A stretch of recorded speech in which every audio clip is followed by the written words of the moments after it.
ഇഡ്ഡലിയുടെയും ദോശയുടെയൊക്കെ കൂടെ കഴിക്കാൻ പറ്റിയ സിമ്പിളായിട്ടുള്ളൊരു ചട്നി പൗഡറിൻ്റെ വീഡിയോ ആണ് കേട്ടോ ഇന്ന് നമ്മൾ അപ്ലോഡ് ചെയ്യാൻ പോകുന്നത്. വീഡിയോ സ്കിപ്പ് ചെയ്യാതെ ഫുള്ള് കാണണം. ഇഷ്ടപ്പെട്ട ചാനലൊന്ന് ലൈക്ക് ചെയ്യും, ഷെയർ ചെയ്യും, കമൻറ്റ് ചെയ്യും, സബ്സ്ക്രൈബ് ചെയ്ത് സപ്പോർട്ടൂടെ ചെയ്യണേ. താമസിക്കുന്നില്ല, നമുക്ക് നേരെ ഇവിടേക്ക് തന്നെ പോവാം.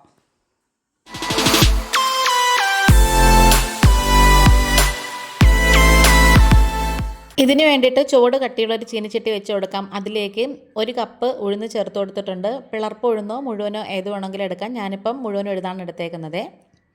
എന്നിട്ട് ഇതിലേക്ക് 1 ടേബിൾ സ്പൂൺ കുരുമുളകും കൂടി ചേർത്ത് കൊടുക്കാം. എന്നിട്ട് നന്നായിട്ടൊന്ന് മൂപ്പിച്ചെടുക്കാനുണ്ട്. സിമ്മിലിട്ടിട്ട് ചെറിയ തീയിൽ വേണം നമ്മളിത് മൂപ്പിച്ചെടുക്കാനായിട്ട്. സമയം എടുത്ത് തന്നെ ഇത് മൂപ്പിക്കണം കേട്ടോ. ഉഴുന്നും കുരുമുളകും ഒക്കെ നന്നായിട്ട് മൂത്ത് വരുമ്പോഴത്തേക്കും ഒരു പ്രത്യേക മണമാണ് വരുന്നത്. ആ ഒരു പരുവം ആവുന്നത് വരെ ഇതുപോലൊന്ന് ചുമന്നും കൂടെ കിട്ടണം. ആ ഒരു പരുവം ആവുന്നവരെ നന്നായിട്ട് ഇങ്ങനെ മൂപ്പിച്ചെടുക്കണം. ഇപ്പോൾ ഇത് അത്യാവശ്യം നന്നായിട്ട് തന്നെ മൂത്ത് വന്നിട്ടുണ്ട്. നല്ലൊരു മണമാണ് വരുന്നത്. ഇനി നമുക്കിതിലേക്ക് പൊടികൾ ചേർത്ത് കൊടുക്കാം. 1 ടീസ്പൂൺ മല്ലിപ്പൊടിയാണ് കേട്ടോ ചേർത്തേക്കുന്നത്.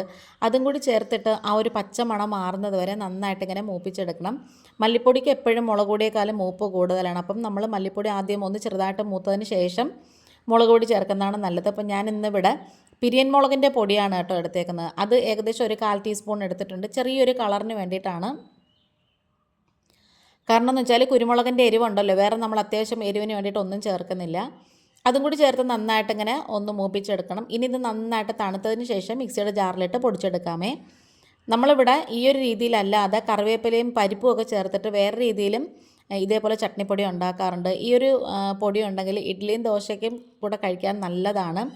നമുക്കിതിലേക്ക് വെളിച്ചെണ്ണയോ അല്ലെങ്കിൽ നല്ലെണ്ണയോ ഒഴിച്ച് കഴിക്കാം. അല്ല എണ്ണ ഒന്നും ഒഴിക്കാതെ കഴിക്കാനും നല്ലതാണ്.